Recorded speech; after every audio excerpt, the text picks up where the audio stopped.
ছাত্রলীগের সাবেক নেতা এবং হিসাবে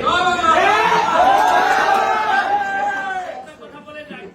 আজকে আমি বলে আসছি যে আমার যত তকমা আছে সব তকমা তোমরা নিয়ে যাও। আমার মানবতাবাদী বলতে এখন তোমরা বেঈমান বলো, কোনো অসুবিধা নাই। শেষ বিন্দু পর্যন্ত আমি বঙ্গবন্ধু কন্যা জননেত্রী শেখ হাসিনার সাথে আছি এবং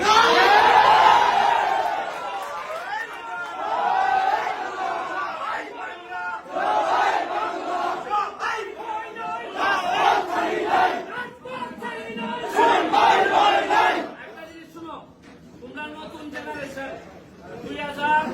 2001 পরে আমি রিপন রতন ভাইদের সাথে বাবু ভাইদের সাথে লিয়াকত ভাইদের সাথে রাজনীতি করার সুযোগ পাইছিলাম।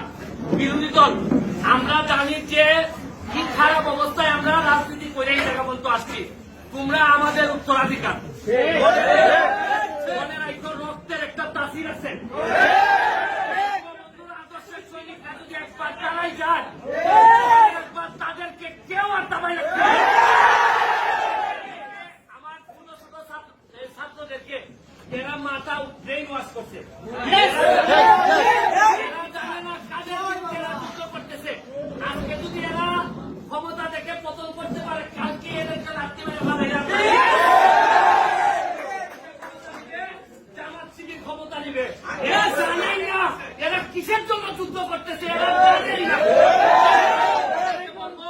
যতটুকু পারো ছোট ভাই যারা আছে বুঝাবা, তবে এদের সাথে যারা জামাত বিএনপি ছাত্র শিবির যারা আছে তাদেরকে প্রতিহত করার জন্য বাংলাদেশ ছাত্রলীগ একটা বড় ভূমিকা রাখবে।